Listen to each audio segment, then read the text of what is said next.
Hello there, and welcome to Science for Bedtime. I'm so glad you found your way here. Tonight, somewhere beneath the soft hush of the evening, you have arrived at this quiet place, and that already feels like the beginning of something kind. So take a slow breath in, and let it out even slower. Let your shoulders settle like snow drifting onto a windowsill, and allow the day behind you to fold gently into memory, as though someone were closing the pages of a long, well-loved book. Imagine yourself wrapped in a soft blanket the color of midnight clouds, your pillow cool beneath your cheek, the room around you growing quieter with every breath. Outside the world, far beyond your window, a great mountain stands in the moonlight. Its slopes are silver. Its silence is older than language. This mountain has watched countless nights pass, and tonight, it watches over you as well. We will travel together, slowly and softly, through the calm and wondrous story of the Matterhorn, that famous Swiss peak, rising like a frozen wave above the village of Zermatt. We will drift through meadows scented with wildflowers, past glaciers that glow like polished pearls, and into valleys where the air tastes faintly of pine and snow. There is nothing to do, nothing to remember, nothing to solve. Only listen, only rest. If this gentle journey brings you comfort, you are warmly invited to leave a quiet like, and to subscribe to Science for Bedtime, so that more soothing stories may find their way to you on future nights. It is a small gesture, soft as a falling leaf, and it helps these calm tales reach others who, like you, are searching for rest. Now let your body grow heavier, sinking softly into the mattress beneath you. Let your thoughts loosen like clouds untangling themselves from a mountain ridge. Breathe in the calm. Breathe out the day. And together, with the moon as our gentle companion, let's begin this slow and soothing journey. Picture yourself now standing at the edge of a quiet alpine meadow, just as the last light of evening melts into a deep velvet blue. The grass beneath your feet is soft, dusted with the gentlest layer of dew, and the air carries the faint sweetness of edelweiss and distant snow. Somewhere far above, the great pyramid of the Matterhorn rises into a sky scattered with early stars, its silhouette calm, ancient, unhurried. A cool breeze brushes past your cheek like a whispered lullaby, inviting you deeper into stillness. With every breath, the world grows softer, slower, kinder. And as your eyes drift closed, the mountain begins to share its many quiet secrets, one by one, like gentle snowflakes settling upon the hush of your mind. The Matterhorn stands in the southern corner of Switzerland, near the gentle border, where the land slips quietly into Italy. It rises like a sleeping giant carved from moonlight and shadow. Its four great faces turn softly toward the four directions of the world. From the north, from the south, from the east, and from the west, the mountain greets each wind with the same calm silence. And though it towers high above the clouds, it carries itself with the gentle dignity of something that has waited patiently for millions of years, untroubled, unhurried, watching the slow turning of the stars overhead like an old friend watching the embers of a fire fade softly into the long, blue hush of evening. The summit of the Matterhorn reaches 4,478 meters above the sea, a height so quiet and so distant that clouds often pause to rest upon its shoulders. From far below, the peak looks like a single brushstroke painted onto the sky by a careful, dreaming hand. Climbers speak of its shape with reverence, calling it a pyramid, a horn, a tooth of the heavens. Yet from the village of Zermatt, looking upward through the cool morning air, it seems gentler still, like a great sleeping creature whose breath has frozen into stone, whose dreams are made of glaciers, and whose long, slow heartbeat is hidden somewhere deep within the silent, patient bones of the earth. The little village of Zermatt nestles at the foot of the Matterhorn, like a small lantern resting in the palm of a giant. Its wooden chalets, dark and warm, gather close together along narrow streets where no cars are allowed to disturb the quiet. Instead, soft electric carts hum gently past, and horse-drawn carriages roll by with the lullaby sound of hooves on cobblestone. The air smells faintly of wood smoke and pine, of fresh bread and melted cheese. And above every rooftop, every chimney, every lantern-lit window, the Matterhorn watches with timeless patience, like a great parent leaning quietly over a sleeping child, keeping the village safe within the gentle shadow of its endless evening. Long ago, before any village stood at its feet, the Matterhorn was born from the slow dance of continents drifting across the surface of the earth. Africa moved gently northward, and Europe waited, and where they met, the stone beneath the sea was lifted slowly upward, fold by fold, in a movement so unhurried that no one could have watched it happen. The mountain we see today is partly made of African rock, lifted high above its old home, resting now beneath the cool European sky. And so the Matterhorn is a quiet meeting place, a soft handshake between continents, frozen forever into a gentle stone embrace that the wind still whispers across each evening. The four faces of the Matterhorn are named for the directions they greet. There is the north face, cold and shadowed, where the snow lingers longest. There is the south face, warmed by Italian sunlight, where the rock blushes faintly golden in the afternoon. There is the east face, which catches the first soft kiss of morning, and the west face, which holds the last gentle glow of evening. Each face has its own character, its own quiet temperament, as though the mountain were not one being but four, standing back to back, watching over the world in every direction at once, sharing the long, patient work of guarding the silence of the high alpine sky. The Matterhorn sits on the border between Switzerland and Italy, and on its southern side, it gazes down upon the Italian village of Breuil Cervinia. The Italians call the mountain Monte Cervino, a name that drifts softly off the tongue like a song. The Swiss call it the Matterhorn, a name that means the peak of the meadow, for at its base lies a wide green valley where cows graze beneath their gentle copper bells. Two names, two countries, two languages, and yet one mountain, one quiet listener, one ancient shape rising above the borderless sky, where clouds drift freely from one nation to the next, without ever asking for permission to pass.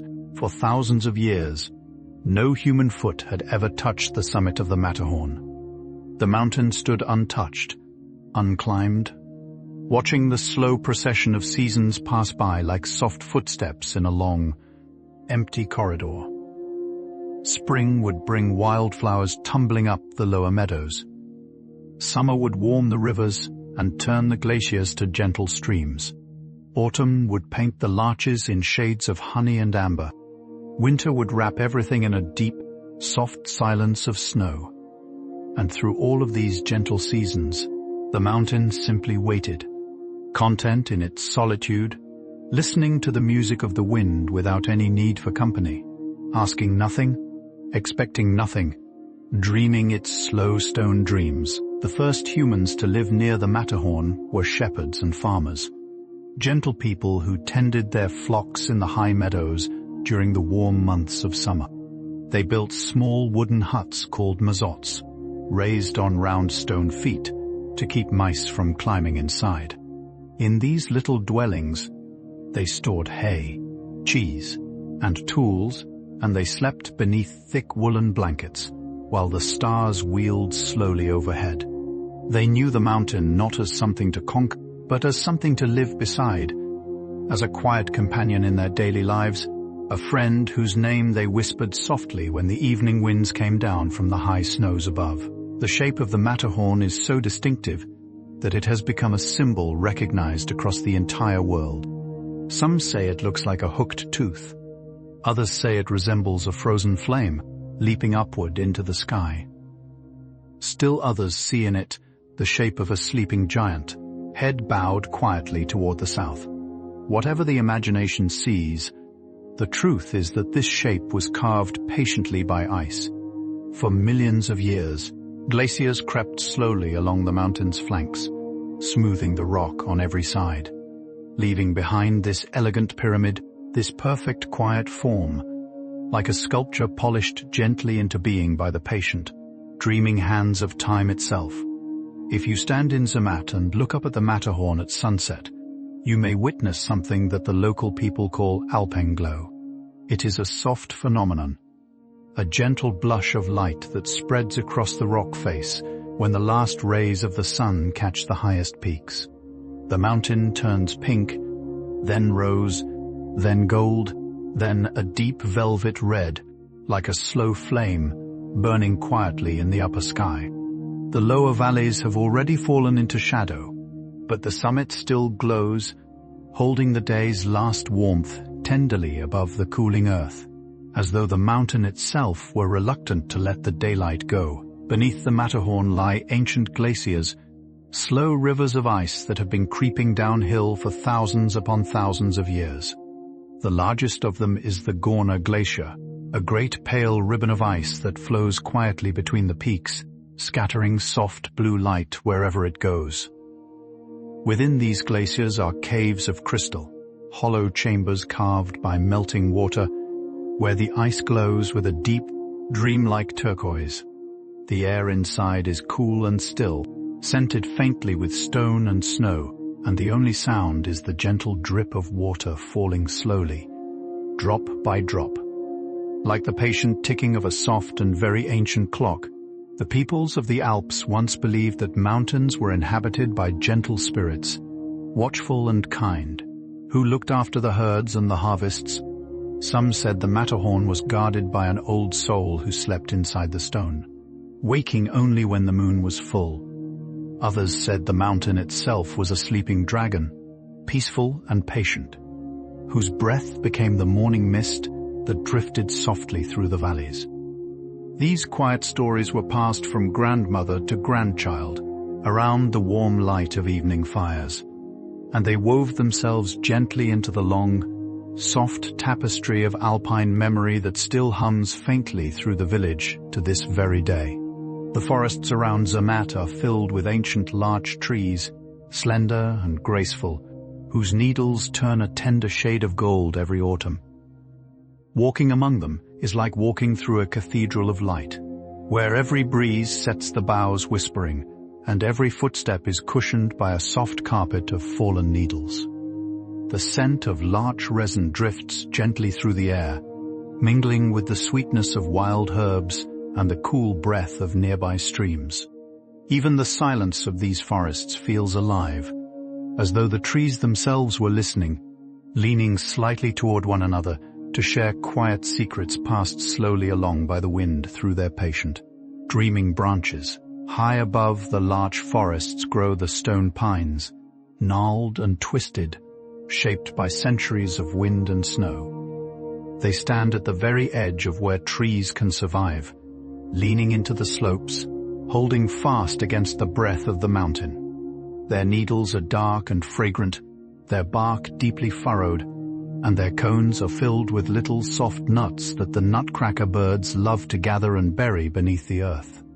These pines are some of the longest-lived trees in all of Europe, some reaching ages of 700 or 800 years, standing as quiet witnesses to all the slow turnings of time around the timeless Matterhorn. The wildflowers of the Matterhorn meadows bloom in a gentle riot of color each summer. There are buttercups and gentians, purple and yellow, scattered across the slopes like tiny stars fallen softly to the earth. There are alpine asters, soft as silk, and edelweiss, the white flower of legend, whose name means noble white. The edelweiss grows high among the rocks, with petals like a small star wrapped in velvet, and it has long been a symbol of love and courage in the alpine villages, gathered carefully by climbers as a quiet gift for those they hold most dear, in the warm circle of their hearts. In the meadows beneath the Matterhorn graze gentle herds of cattle, their copper bells ringing softly with every step they take. The sound carries far through the valleys, a soft and tuneful music that has accompanied alpine summers for hundreds of years. Each cow wears a bell tuned to a slightly different note, so that a moving herd creates a slow, drifting melody, like a gentle wind chime walking patiently across the green slopes. The cattle themselves are calm and unhurried, their warm breath misting gently in the cool morning air, their dark eyes reflecting the mountains as they bend quietly to graze upon the sweet, dew-soft grass. The milk of these alpine cows is rich and creamy, made fragrant by the wild herbs and flowers they eat in the high meadows. From this milk, the local people make some of the world's most beloved cheeses. There is raclette, soft and golden, which is melted slowly by the fire and scraped onto warm potatoes. There is gruyere, nutty and firm, aged patiently in cool cellars for many months. And there is fondue, a gentle pot of melted cheese into which crusts of bread are dipped, eaten slowly around a warm table on cold winter evenings, while the snow falls gently outside and the mountain watches silently in the dark. The village of Zermatt was once just a small farming community, known only to shepherds and traders who passed quietly through the valley. But in the 1800s, when travelers from across Europe began to seek out the beauty of the Alps, Zermatt slowly grew into a place of welcome. The first hotel was built in the year 1838, a small wooden inn with only 3 beds, where weary travelers could rest beneath the watchful gaze of the great peak. From those gentle beginnings, the village has grown softly into one of the most beloved alpine retreats in the world, while still keeping its old, quiet heart of wood and stone. The English mountaineer Edward Whymper was the first to reach the summit of the Matterhorn on a soft afternoon in the summer of 1865. He climbed with 6 companions, working their way slowly upward through the long, patient hours of the day. When at last they stood upon the highest point, they looked out upon a world that no human eye had ever seen from that exact place before. The sky was vast and blue, the clouds far below them, the air thin and cool. For a moment, the world held its breath, and then, gently, the great silence of the mountain folded its arms around them once again. The local guide who climbed with Whymper that day was named Peter Torgwalder, a quiet man from Zermatt who knew the mountain better than almost anyone alive. He brought with him his young son, also named Peter, and together they led the climbers upward through the most difficult passages. Torgwalder spoke little, but his eyes were always reading the rock, the snow, the wind.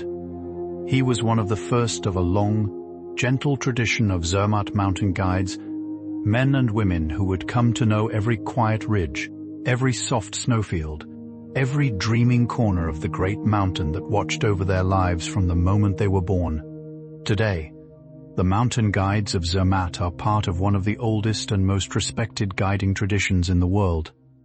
Each guide trains for many years, learning the secrets of the rock and the snow, the language of the weather, the patience of the climb. They wear thick woolen sweaters and carry coiled ropes upon their shoulders, and they walk with the easy, steady rhythm of those who have spent their lives upon the slopes. They speak of the mountain not as an enemy to be conquered, but as an elder to be honored, and they pass their quiet wisdom from one generation to the next, like a soft candle, handed gently down through time. The Hernley Ridge is the most famous route to the summit of the Matterhorn, the same path that Edward Whymper followed on his first ascent. It begins at the Hernley Hut, a small mountain refuge perched high upon a rocky shoulder, where climbers gather to rest before their long journey upward. From the hut's wooden balcony, one can watch the sun set in slow, golden waves across the valley far below, while the great peak rises just above, glowing softly in the evening light. Inside, the air is warm with the scent of tea and wood smoke, and the climbers speak in gentle, hushed voices, mindful of the mountain that listens silently overhead. Mountain huts like the Hernley hut are scattered throughout the Alps, small refuges built to shelter travelers from the wind and the snow. They are simple places, with wooden bunks, woolen blankets, and the soft warmth of a single stove glowing in the corner of the main room. Outside, the wind may howl, and the storms may dance, but inside, all is quiet and kind. A pot of soup simmers gently on the stove, a pair of boots dries beside the fire, and the climbers sleep deeply, dreaming of summits and stars, while the mountain holds its patient vigil in the soft, deep darkness above their dreams. The Riffelsee is a small alpine lake that sits high upon the slopes near the Matterhorn, a perfect mirror tucked gently into the green meadows. On still mornings, when the wind has not yet stirred, the lake reflects the great peak so perfectly that one cannot tell where the mountain ends and the water begins. It is one of the most beloved sights in all of Switzerland, photographed countless times, yet always quietly beautiful, always softly new. To stand beside the Riffelsee on a calm morning is to feel as though the world itself has paused, holding the reflection tenderly in its open palm. The Stellisee is another mountain lake near Zermatt, even smaller than the Riffelsee, surrounded by low alpine grasses and patches of wildflowers. It too reflects the Matterhorn, casting the great peak twice into the sky, once above and once below. To walk around its quiet shores is to feel the gentle slowness of time itself, as though the lake were a small pocket of stillness pressed gently into the green folds of the mountain world. The water is cool and clear, the silence soft and complete, and the only sound is the occasional cry of a marmot calling far across the meadows beyond. The marmots of the Alps are gentle creatures, plump and golden brown, who live in burrows high upon the mountain slopes. They spend their summers grazing on tender grasses and basking in the warm sun, sitting upright on their haunches like small furry monks contemplating the view. When danger approaches, they let out a high, clear whistle, a sound that carries far across the meadows and warns their families to slip quickly back into their burrows. In winter, the marmots sleep deeply beneath the snow, curled together in their underground chambers, dreaming the long, soft dreams of hibernation until the spring returns. The ibex is another beloved creature of the Matterhorn region, a magnificent wild goat with long, curving horns that arc backward over its head like polished crescent moons. The ibex lives among the highest, steepest cliffs, climbing places that no other creature could reach, balancing easily upon ledges no wider than a hand. To watch an ibex moving along a sheer rock face is to witness a quiet kind of magic, a being so perfectly at home in its world that gravity itself seems to bow politely aside, allowing it to walk softly across the steep dreams of the stone. The chamois is a smaller alpine creature, slender and quick, with soft brown fur and a pale white face. It moves through the rocky meadows in small herds, leaping from stone to stone with effortless grace. Its eyes are dark and gentle, and its movements are so light that it seems almost to float above the ground. The chamois is shy and watchful, but those who walk quietly in the Matterhorn meadows may sometimes catch a glimpse of one paused upon a high ridge, silhouetted softly against the evening sky, listening to the slow music of the mountain breeze that gathers about its slender feet. The golden eagle soars high above the Matterhorn, riding the warm currents of air that rise from the sun-warmed slopes. Its wingspan can reach more than 2 meters, its eyes sharp enough to see a small mouse moving in the grass from a great height. Yet despite its strength, the eagle is a quiet creature, drifting in long, slow circles, conserving its energy, watching the world unfold beneath it. To see one in flight is to feel the great patience of the sky itself, the way it holds the eagle aloft on invisible hands, drifting gently through the long, blue dreaming of the alpine afternoon, The bearded vulture, known locally as the lemurgeyer, is one of the most magnificent birds of the Alps. It was once driven from these mountains by misunderstanding, but has been gently returned in recent years through careful programs of release. With its long pointed wings and dark eyes, it glides through the high passes, feeding upon old bones left behind by other creatures. The bearded vulture is a quiet ambassador of healing, a reminder that what was once lost may sometimes be found again, returning softly to its old home, soaring once more through the bright, gentle sky above the silent shoulders of the great and watchful peak. The Gornergrat is a famous viewpoint near the Matterhorn, a high ridge reached by a small red railway that climbs slowly up through the meadows and forests. At the top, travelers find themselves standing upon a panoramic platform with a view of more than 20 peaks rising above 4,000 meters.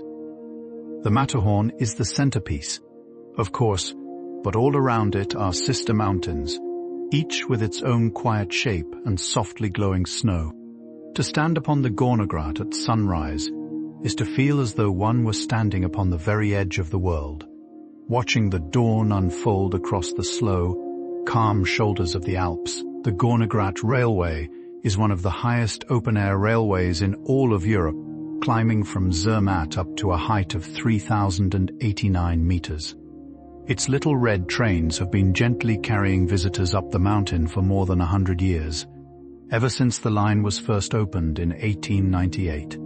The ride is slow and unhurried, with windows wide enough to drink in the changing landscape as the train climbs softly past forests, meadows, and glaciers. Each curve reveals a new view, each tunnel a new surprise, and at the top, the great Matterhorn waits patiently to welcome every passenger into its long, calm silence. The cogwheel system that allows the Gornergrat trains to climb such steep slopes is a wonder of gentle engineering. A toothed rail runs between the two regular rails, and a matching gear beneath the train grips into it, pulling the train slowly upward without slip. This kind of railway was invented in the 1800s, and it allowed people for the first time to travel safely and easily into the high alpine world. Now, more than a century later, those same little trains still climb the same gentle paths, hauling generations of dreamers softly upward into the embrace of the ancient peaks above the meadows and pines. The Klein Matterhorn, which means the little Matterhorn, is a smaller peak that sits beside its larger cousin, gentle and unassuming. Despite being smaller, it offers some of the most spectacular views in the entire Alps, for it can be reached by cable car all the way to its summit, 3,883 meters above the sea. At the top, there is an ice palace carved into the glacier, with sparkling sculptures glowing softly in the blue light of the ice. To walk through it is to walk through a slow, frozen dream made entirely of crystal, silence, and the deep, patient sleep of the alpine ice.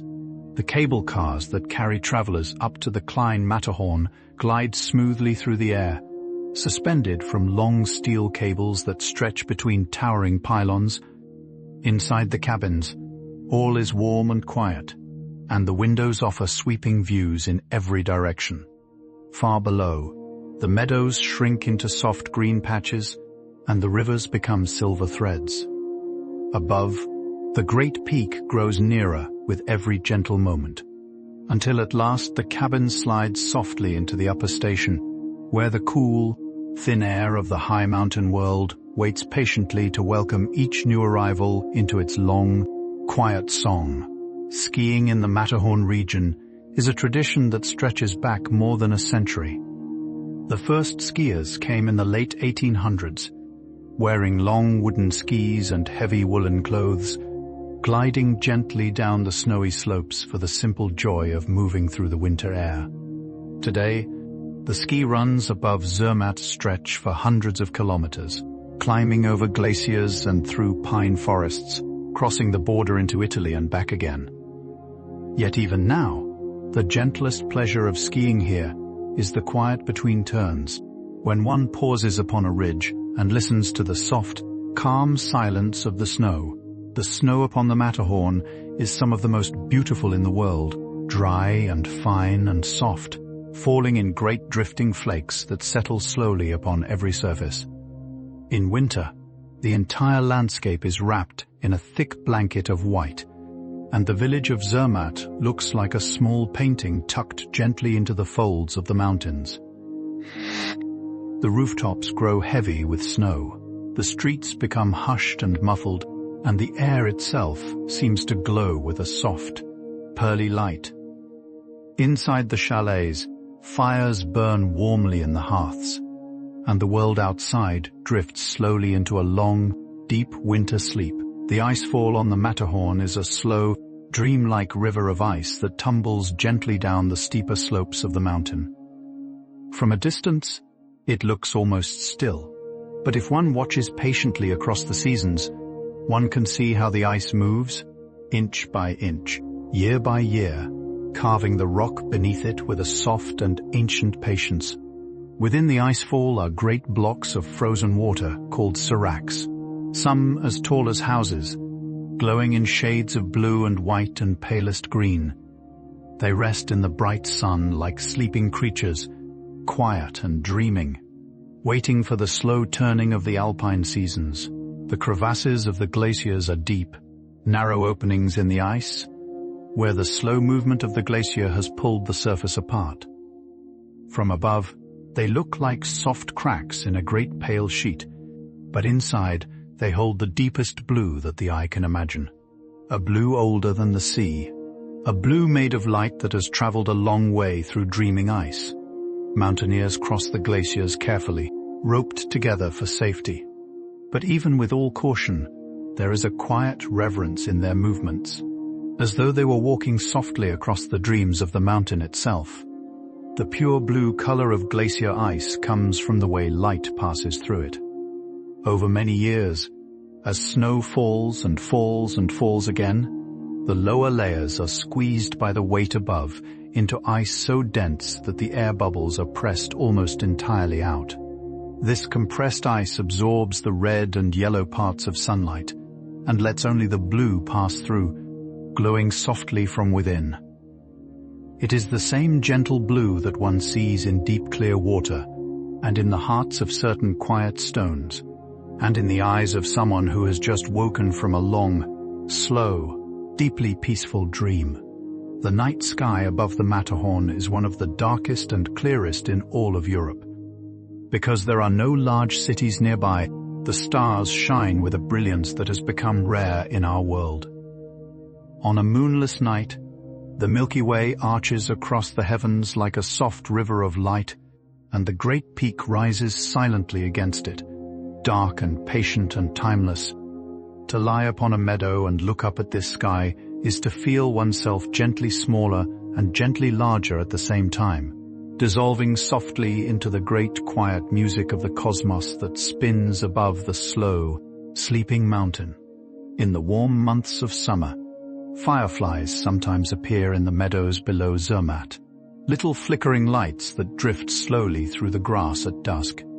They glow with a soft greenish light, signaling to one another in the gathering darkness, weaving small constellations of their own among the wildflowers. To walk through a meadow at twilight, surrounded by these gentle flickers, is to feel as though the stars themselves have descended to keep one company. The mountain rises silently in the background, watching the small lights dance, holding the meadow tenderly within the long, slow embrace of its evening shadow. The streams that flow down from the Matterhorn carry water that is famously pure, born of melted glacier ice and mountain snow.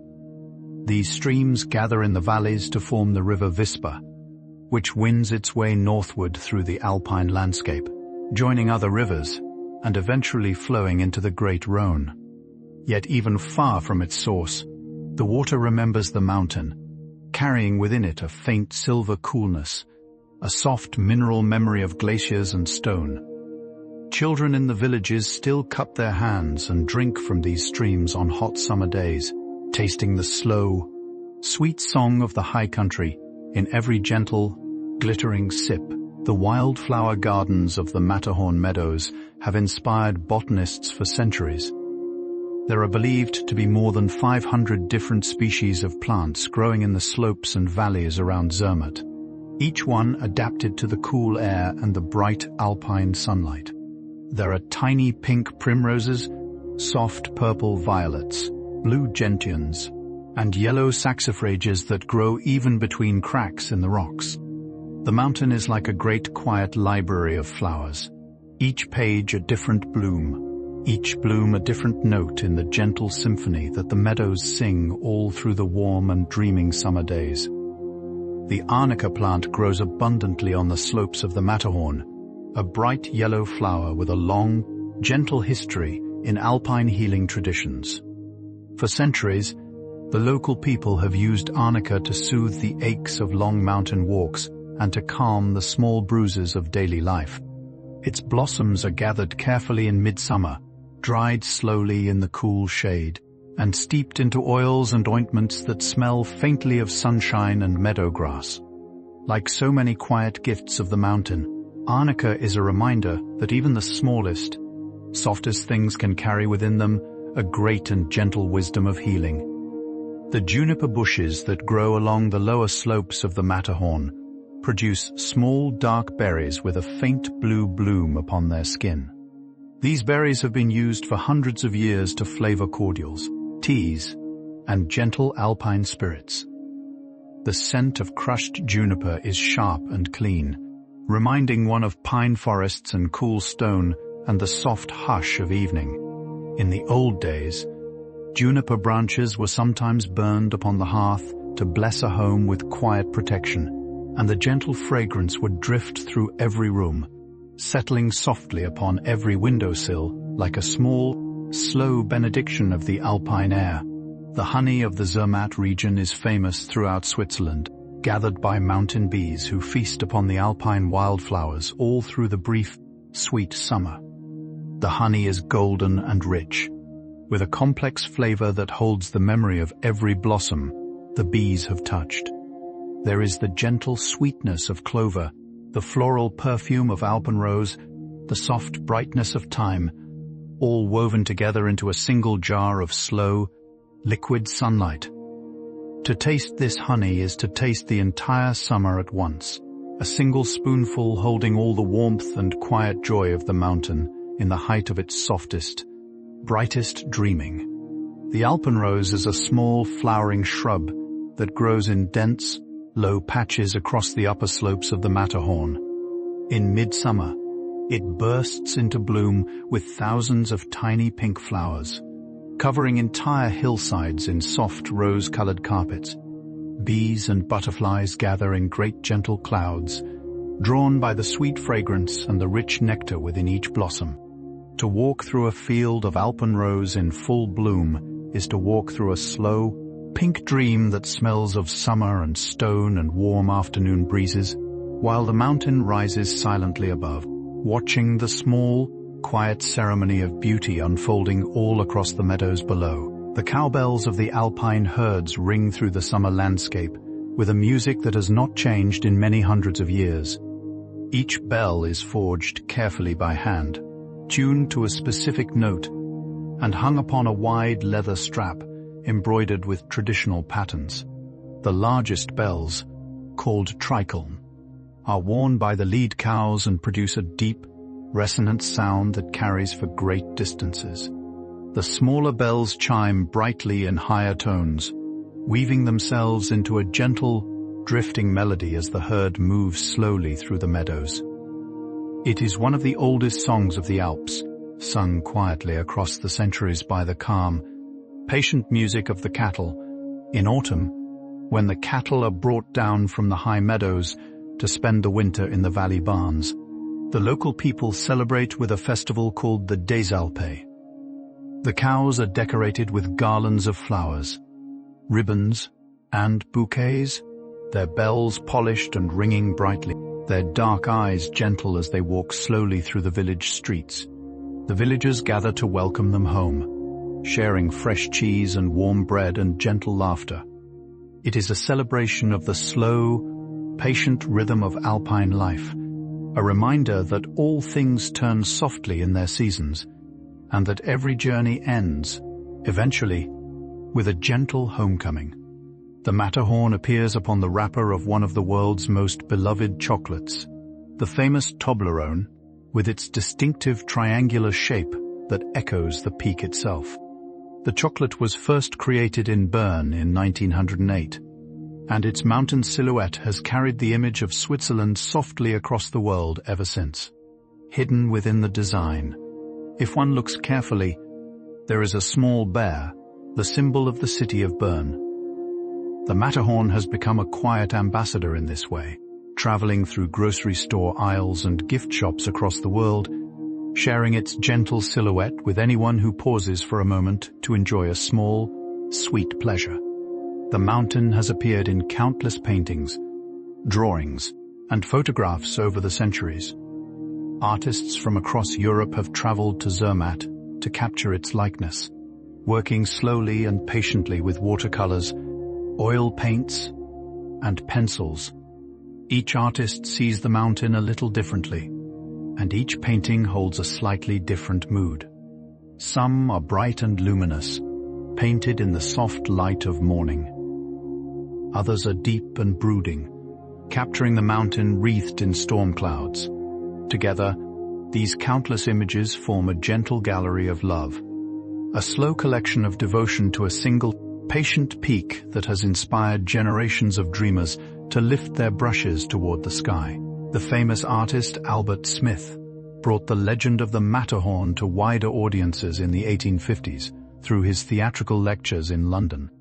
Standing upon a stage with large painted backdrops, he described the alpine landscape with such vivid words that audiences felt as though they had traveled there themselves. His shows ran for years, inspiring many of the early travelers who eventually journeyed to Switzerland in search of the mountains they had only imagined. In this way, the Great Peak began to enter the wider European imagination, drifting softly into the dreams of people who lived far from any glacier, far from any snowy summit, far from any quiet alpine valley. The Matterhorn has been featured in many films across the decades, appearing in documentaries, dramas, and even animated stories.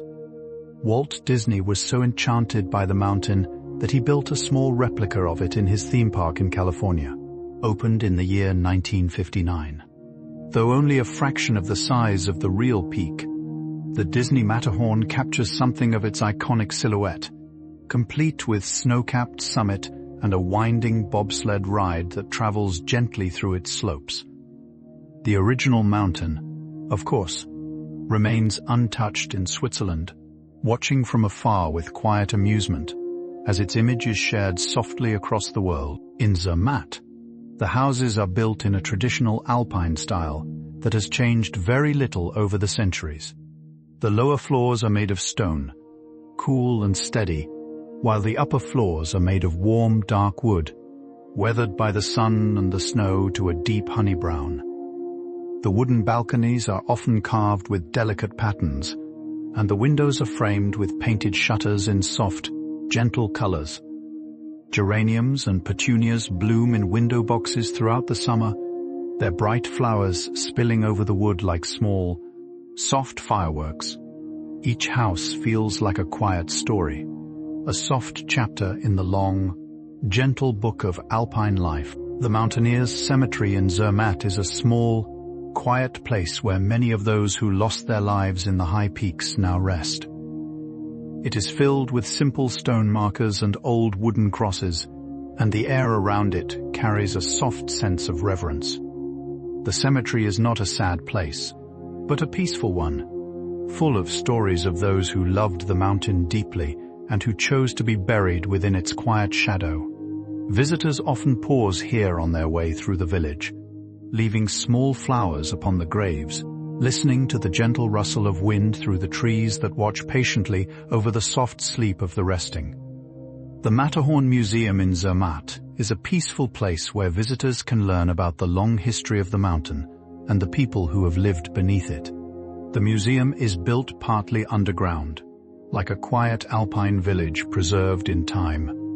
Inside, One can see old wooden tools, traditional clothing, photographs of early climbers, and even fragments of the rope that broke during Whymper's famous descent. Each item rests in soft light, like a small treasure in a slow dream, and visitors walk through in hushed reverence, listening to the gentle whispers of history that drift quietly between the wooden walls and old, glass-fronted cases. The traditional clothing of the Zermatt region was once made entirely by hand, with garments crafted from the wool of local sheep and the hides of mountain goats. Women wore long dresses of dark fabric with embroidered bodices, white sleeves, and small lace caps upon their hair. Men wore woolen jackets, knee breeches, and long woolen socks knitted by their wives or mothers.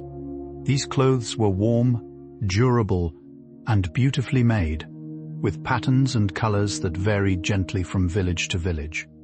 Today, traditional clothing is still worn on festival days, when the old patterns dance once more through the streets, soft echoes of a slower, gentler time. The yodel is a traditional form of singing that originated in the Swiss Alps, including the valleys around the Matterhorn. It is a soft, rolling kind of song, where the voice moves quickly between low chest tones and high falsetto notes. Yodeling was originally used by shepherds to communicate across the great distances of the mountain meadows, calling their herds, signaling other shepherds, or simply expressing the quiet joy of being alive in such a beautiful place. The sound carries far through the alpine air, echoing softly off the rock faces, weaving itself into the long, gentle silence of the mountains where it has lived for centuries. The alphorn is another traditional alpine instrument, a long wooden horn that can reach 4 meters in length. It is carved from a single piece of curved spruce wood, hollowed gently into a graceful, sweeping shape. When played, the alphorn produces a deep, resonant tone that carries for many kilometers, drifting through the valleys like a soft, low voice singing across the centuries. Originally used by herdsmen to call their cattle, the alphorn is now played at festivals and gentle gatherings throughout the Alps. Its sound is unhurried and warm, a slow song that seems to come from the mountains themselves, rising softly through the cool, dreaming air. The Swiss tradition of fondue is said to have originated in the Alpine valleys, where hard cheese was a staple food. During the long winter months, families would gather around a small pot of melted cheese, dipping pieces of bread on long forks into the warm, fragrant blend. The cheese was often mixed with white wine and a touch of garlic, creating a meal that was both nourishing and deeply comforting. To this day, eating fondue is a slow, gentle ritual, shared in candlelit chalets with quiet conversation and warm laughter, while outside the great peak watches silently and the snow drifts gently down through the deep blue evening. The raclette is another beloved alpine dish, made by slowly melting half of a large wheel of cheese over a small fire or grill. As the surface softens and begins to bubble, it is gently scraped onto a plate alongside boiled potatoes, pickled onions, and tiny gherkins. The cheese is rich and creamy, with a deep, nutty flavor that has been deepened by months of patient aging in cool cellars. Eating raclette is unhurried by nature, a meal that flows slowly across the evening as the cheese melts in small portions, again and again, until the table is full of soft conversation and the gentle warmth of shared food. The Swiss railway system that brings travelers to Zermatt is one of the most beloved in the world. The Glacier Express, often called the slowest express train in the world, travels gently between Zermatt and St. Moritz, taking nearly 8 hours to cover only a few hundred kilometers. The train climbs slowly through the mountains, crossing tall viaducts and slipping through long tunnels, while its panoramic windows offer endless views of glaciers, forests, and quiet alpine villages. Passengers settle into soft seats and watch the world drift slowly past, lulled by the gentle rocking of the train and the quiet beauty unfolding outside in every gentle direction. The Landwasser Viaduct, which the Glacier Express crosses on its journey, is one of the most photographed bridges in the world. It curves gracefully across a deep valley on 6 tall stone arches, ending in a tunnel cut directly into the cliff face on the far side. From a distance, the train appears to glide softly across the sky, suspended between earth and air.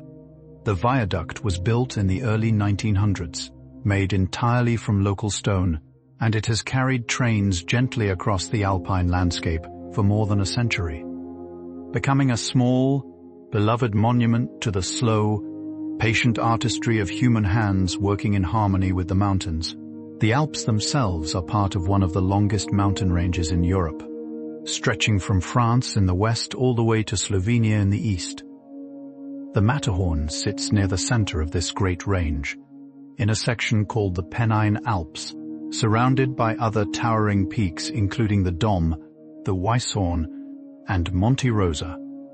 Together these mountains form a quiet kingdom of stone and snow, a vast sleeping landscape that has watched over Europe for many millions of years.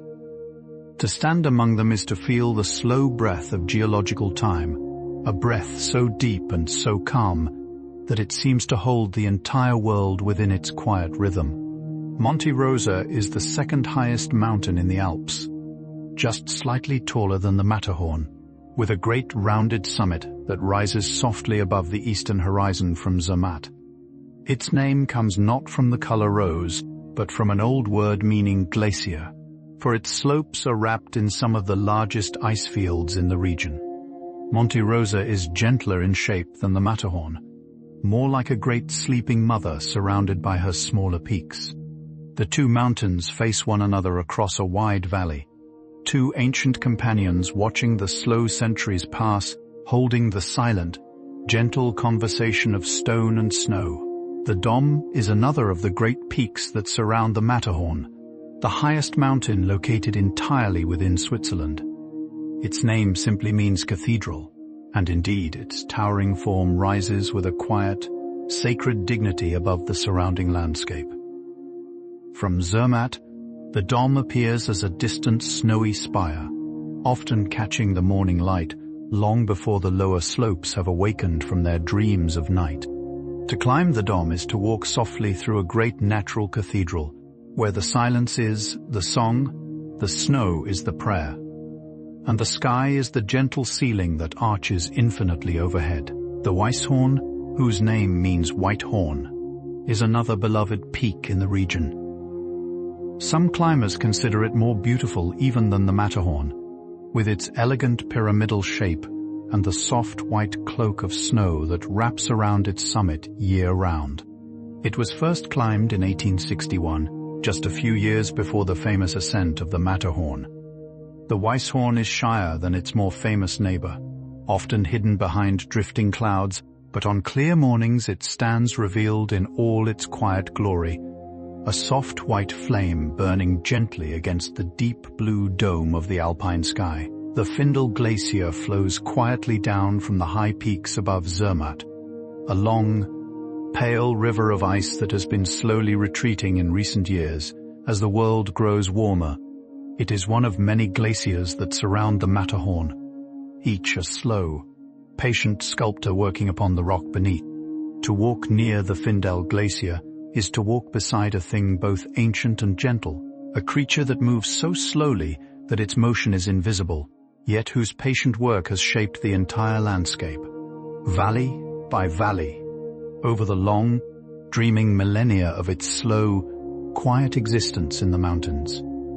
Theodule Glacier crosses the border between Switzerland and Italy, a pale ribbon of ice that drapes itself gently across the high pass between the two countries. For thousands of years, this pass was used by travelers crossing between the alpine valleys, and even today, parts of the glacier reveal small artifacts left behind by long-ago wanderers. Roman coins have been found, along with old tools and the remnants of forgotten campsites. The glacier holds these small treasures softly within its slow, frozen memory, releasing them gently as it melts, like small whispered stories returning at last to the warm light of day. In the year 1984, the body of a soldier from the time of Napoleon was discovered, emerging from the Theodule Glacier. His uniform still partly intact, his belongings preserved in the ice for nearly 2 centuries. He had been crossing the pass when the weather turned, and the snow had taken him gently, holding him through the long, slow turning of the years. He was buried in Zermatt with quiet honors, and his story became a soft reminder of how the mountain holds all who come to it, eventually returning even the smallest memories to the world above, like leaves rising slowly to the surface of a still, deep pool. The local language spoken in the villages around Zermatt is a special form of Swiss German called Walliser Deutsch, an old and gentle dialect that has been preserved for centuries in the mountain valleys. It has its own unique words and rhythms, different from the German spoken in other parts of Switzerland. To hear it spoken is to hear a kind of slow alpine music, full of soft vowels and gentle cadences, like a song that has been sung in the same way for hundreds of years. The dialect carries within it the memory of the mountains, a quiet linguistic echo of the rocks and meadows where it first was born. The people of the Zermatt Valley once lived almost entirely self-sufficient lives, growing their own food, raising their own animals, and making their own clothing and tools. The growing season was short, so they cultivated hardy crops like rye, barley, and potatoes, along with small gardens of vegetables and herbs. Every family had a few cows for milk and cheese, and perhaps some sheep for wool, and a few goats for company. The rhythm of their days was set by the slow turning of the seasons, by the rising and setting of the sun, by the gentle pulse of the mountain that watched silently over every quiet, careful task. The hayfields of the Zermatt Valley were once cut by hand, with long curved scythes, the rhythmic sweep of the blades creating a slow, gentle music that drifted across the summer meadows. The cut grass was then dried in the sun, gathered into tall conical haystacks called tristi, and stored in the wooden mazottes for winter feed. Each haystack was a small monument to the summer's work, a soft round shape rising from the meadow like a gentle hill. Today, much of the hay is cut by machine, but in some places the old methods are still practiced, and the slow swish of the scythe still sings quietly through the mountain afternoon. The wooden churches of the Zermatt region are small and humble, built in a simple alpine style with steep roofs to shed the heavy snows of winter. Inside, they are warm and quiet, lit by candles and the soft glow of stained glass windows. The walls are sometimes painted with gentle frescoes, faded slowly over the centuries into colors as soft as old dreams. The pews are made of dark wood, polished smooth by generations of quiet hands.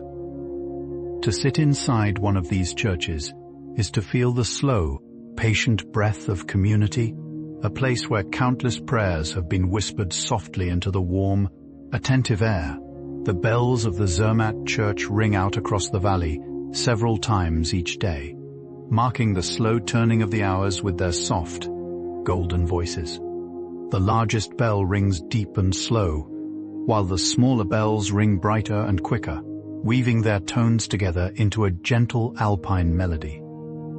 The sound carries far through the valley, bouncing softly off the rock faces and echoing back from the distant slopes. On still mornings, the bells of Zermatt can be heard from many kilometers away, drifting through the cool air like a soft, slow song welcoming the new day into the gentle arms of the village. The Matterhorn is a sacred shape in the imagination of many cultures, and it has inspired spiritual practices and quiet meditations in those who behold it. Some travelers come to Zermatt simply to sit and contemplate the mountain, finding in its patient form a kind of stillness that calms the mind.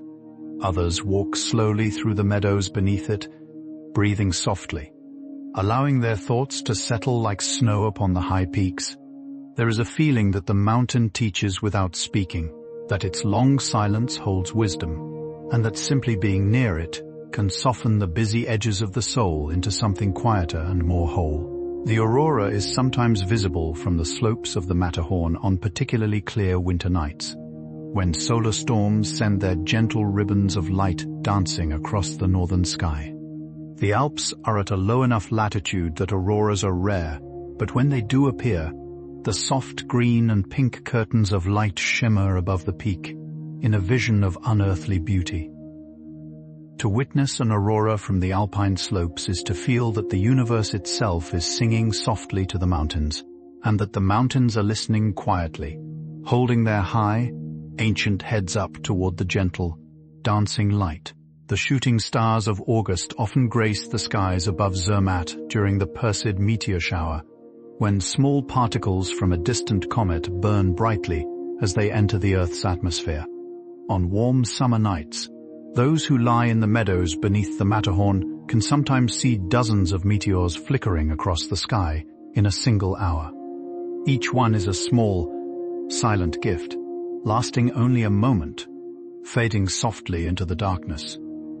The mountain watches with quiet appreciation, having seen countless meteor showers across its long life, holding each brief flicker tenderly within its endless, patient memory of the sky. The full moon over the Matterhorn is a sight of profound, quiet beauty. As the moon rises behind the peak, it casts the mountain into deep silver silhouette, and then, as it climbs higher, the slopes themselves begin to glow with a soft, ghostly light. Some travelers plan their visits to coincide with the full moon, simply to walk in the meadows beneath the mountain by its pale, gentle radiance.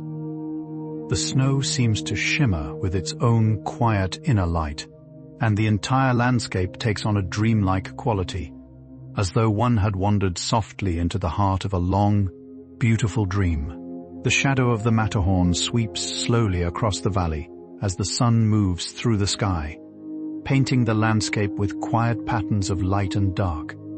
In the morning, the shadow stretches long toward the west, and the eastern slopes glow warmly in the new light.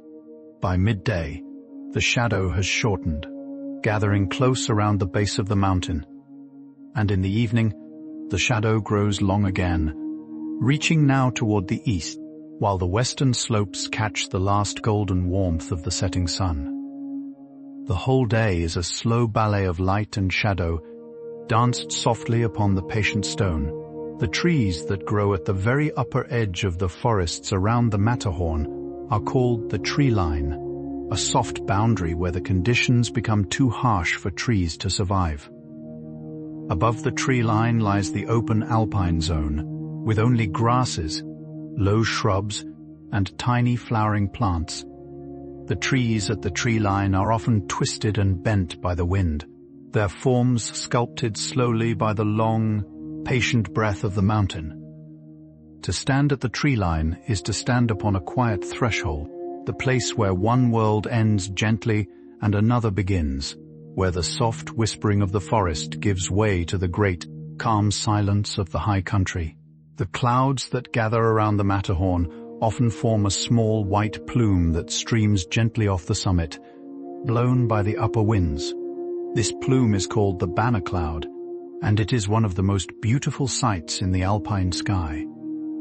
It forms when moist air rises along one side of the mountain, cooling as it passes over the peak and condensing into a soft cloud that stretches like a flag in the wind. From below, it looks as though the mountain itself were exhaling slowly, sending a quiet white breath into the bright blue sky above the silent, watching valleys. The mist that fills the valleys on early summer mornings creates one of the most magical sights of the alpine world. The peaks rise above the mist like islands in a soft white sea, their snowy summits catching the first golden light of dawn, while the valleys remain hidden beneath a thick, gentle blanket of cloud. From a high vantage point, one can watch the mist swirl slowly, parting now and then to reveal a glimpse of meadow or village far below. It is a view of profound quiet beauty, a reminder that the mountain holds many secrets within its soft, drifting morning veils of dreaming. The morning dew that gathers on the alpine grasses is famous for its purity, formed from the cool nighttime air condensing softly upon every leaf and blade. In some traditional practices, the dew was gathered before sunrise on certain summer mornings, believed to carry a special freshness, a small drop of the mountain's healing essence. Walking through a dewy meadow at dawn is a quiet pleasure, as each footstep leaves a soft dark print in the silver shimmer, and the bottom of one's pants becomes gently damp, kissed by the small, cool tears of the gentle alpine night, just barely passing. The sound of a mountain stream is one of the most soothing sounds in the world, a soft, constant music made by water passing gently over stones. The streams near the Matterhorn are filled with this music, and walking beside them is a kind of meditation, as the busy thoughts of the mind slow down to match the rhythm of the flowing water. The streams are cool even in summer, fed by melting snow, and they carry small rounded pebbles that have been worn smooth over the centuries. The water itself is so clear that one can see every stone resting peacefully upon the gentle, glittering streambed. The smell of rain in the alpine forests is one of the most beautiful fragrances on earth. When summer storms move through the mountains, the rain falls softly upon the larches and pines, releasing the rich, resinous scent of the trees into the cool, damp air. The mossy earth beneath also gives forth its own quiet fragrance, deep and green and ancient. To walk through these forests after a rain shower is to walk through a slow, fragrant dream, breathing in the gentle perfume of wet bark and wet stone and wet earth, while raindrops still patter softly from the leaves above. The thunderstorms of the alpine summer roll through the mountains with a slow, dramatic grandeur. They build through the afternoon as warm air rises from the valleys and gathers into great towering clouds. Then, in the late hours, the storms break, with deep rumbling thunder echoing between the peaks and bright flashes of lightning illuminating the slopes. The rain falls heavy and warm, washing the mountain clean, and then the storms pass on, leaving the air sweet and clear, the meadows freshly washed, and a soft rainbow sometimes arching gently above the rinsed and quiet shoulders of the Matterhorn. After a summer storm, when the sun returns and the clouds drift gently apart, the Matterhorn often appears more beautiful than ever, its surfaces gleaming with rain, its colors fresh and bright. The wildflowers in the meadows lift their faces toward the new sunlight, and the air carries a soft sweetness of damp grass and clean stone. Small puddles glitter upon the trails, reflecting the sky like tiny mirrors scattered across the earth. To walk through this landscape after a storm is to walk through a world that has just been gently washed and tucked carefully back into its long, patient summer dream. In winter, the snow upon the Matterhorn is so deep and so soft that it seems to absorb every sound. The forests, the meadows, the village rooftops are all wrapped in a thick white blanket, and the world becomes profoundly quiet. Footsteps are muffled. Voices grow soft. Even the wind seems to hush its breath. To walk through the snow-covered landscape is to walk through a great living silence, where one's own slow breathing is the loudest sound, and where the mountain rises above, draped in white, watching the gentle stillness with an expression of deep, patient contentment. The icicles that form upon the eaves of the alpine chalets in winter can grow to remarkable lengths, hanging like long crystal fingers from the wooden roofs. They catch the light in beautiful ways, glowing gently in the morning sun and casting small rainbows upon the snow below. Children sometimes break off the smaller icicles and suck on them like crystal lollipops, their faces pink with cold, their breath misting in the bright winter air. The icicles are simple, quiet wonders, formed slowly by the gentle freezing and thawing of melted snow, a soft testament to the patient artistry of the season. The snowflakes that fall upon the Matterhorn are each unique, with their own intricate six-pointed pattern formed in the cold, drifting clouds above. To catch a single snowflake upon a dark glove and study it closely is to behold a small, perfect work of art, like a tiny crystal star fallen quietly from the sky. Each snowflake takes its shape from the precise conditions of temperature and humidity in the cloud where it formed, so no two are ever quite the same. The mountain receives countless billions of these gentle visitors each winter, each one a small, quiet gift descending softly from above. The avalanches that sometimes thunder down the slopes of the Matterhorn in spring are slow rivers of snow, set loose by the warming sun. From a safe distance, they are a magnificent sight. Great pale waves of snow tumbling down the gullies, sending up clouds of white powder that drift slowly in the bright spring air. The deep rumble can be heard for many kilometers, like a soft, distant drum. The locals know the mountain's moods well, and they watch carefully through the changing seasons, listening always for the slow, ancient breath of the snow as it shifts gently across the patient stone. The Matterhorn changes color subtly throughout the day and the seasons, reflecting the light of the sky in countless gentle variations. In the pale gray of a winter morning, the mountain appears cool and silver. In the bright noon of summer, it glows warmly with golden light. At sunset, it blushes rose and amber, and on moonlit nights, it shines softly with a pearly white luminescence. The colors are never the same twice, and those who watch the mountain often, day after day, season after season, come to know its quiet language of light, a language spoken slowly through the gentle changing of its many faces. The reflection of the Matterhorn in the small alpine lakes is so perfectly mirrored on calm days that it seems to create a second mountain in the water, identical to the first. Photographers travel from across the world to capture this gentle phenomenon, waiting patiently for the moment when the wind drops and the surface of the lake becomes perfectly still. In that quiet instant, the world above and the world below become one, joined seamlessly by the soft, mirror-bright surface of the water, holding the entire alpine universe within its gentle, glittering, dreaming surface for one perfect, suspended breath of time. The silence of the Matterhorn at dawn is one of the most profound silences in the natural world. Before the birds have begun their morning songs, before the breeze has stirred the alpine grasses, before any human voice has risen from the village below, the mountain stands in absolute stillness. The air is cold and still. The snow lies untouched, and the only motion is the slow turning of light across the sky. To stand in this silence is to feel oneself dissolving softly into the great calm of the world, as though one's own breath were the only sound left. Gentle and slow, the first birds to sing in the alpine dawn are usually the alpine accentor and the snowfinch. Small mountain birds whose voices carry beautifully through the cool morning air. Their songs are simple and sweet, a few clear notes repeated softly in the bright stillness.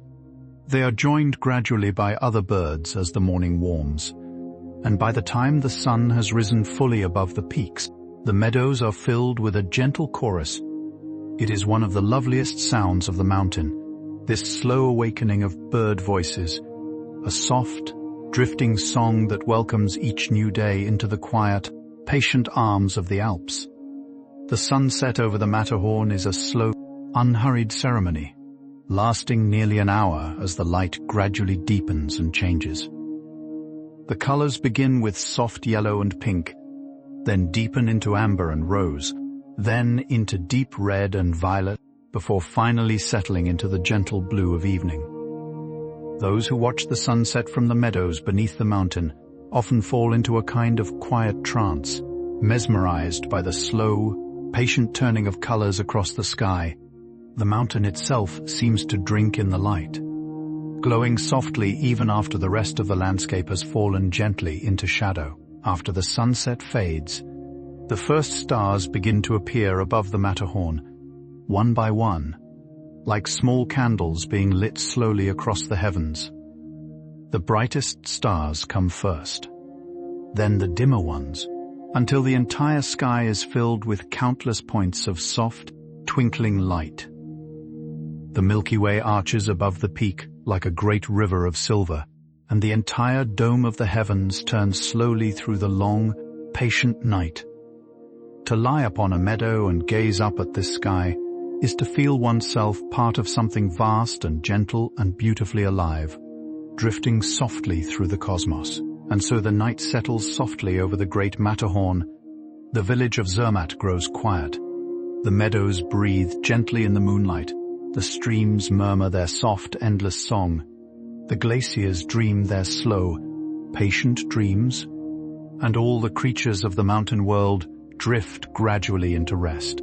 The peak stands as it has always stood, calm and unhurried, holding the silence tenderly above the sleeping land. And somewhere within this vast, gentle stillness, the world itself seems to pause just for a moment, to breathe in the soft, dreamlike beauty of the alpine night, holding everyone within its kind, eternal embrace.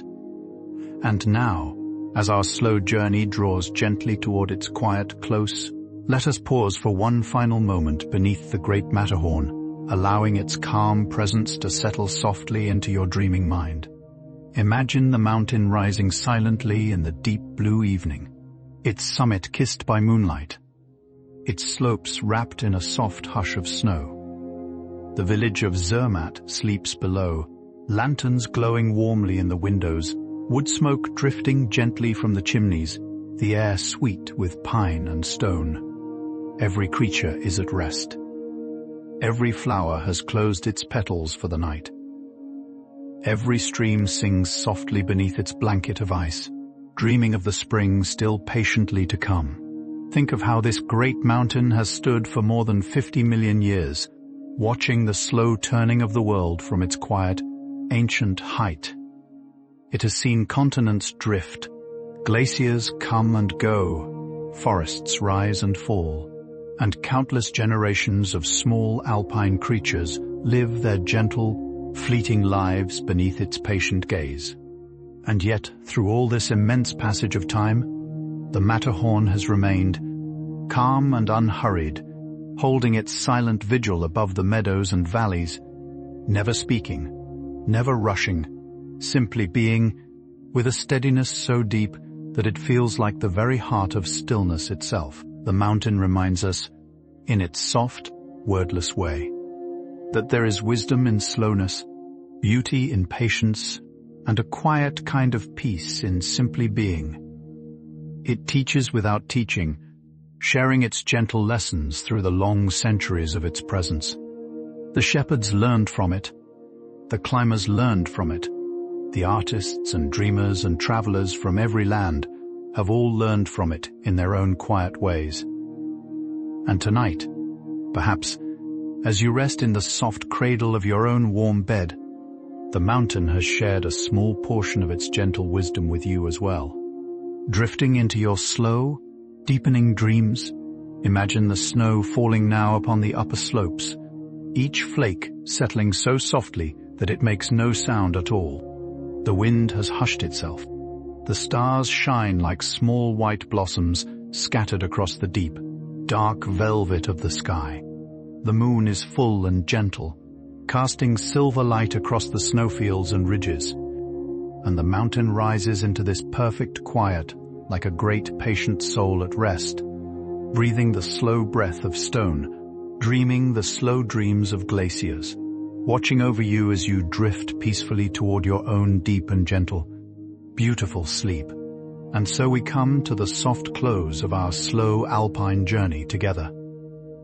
You have traveled tonight through meadows scented with wildflowers, past lakes that mirrored the great peak in their gentle silver surfaces, through pine forests whispering their old, kind songs, and along glaciers that hold within them the deep blue dreams of 1,000 patient winters. You have listened to the soft music of cowbells drifting across summer pastures, The gentle whisper of streams flowing through stones worn smooth by time, the slow hush of snow falling quietly upon the wooden rooftops of Zermatt.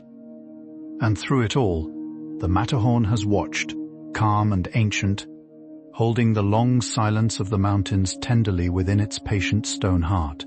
Let your body sink now even more deeply into the soft warmth around you. Let your breath grow slower, gentler, quieter, like the breeze that drifts across the alpine meadows in the last soft hours before dawn. There is nothing more to do, nowhere to be, no thought to hold.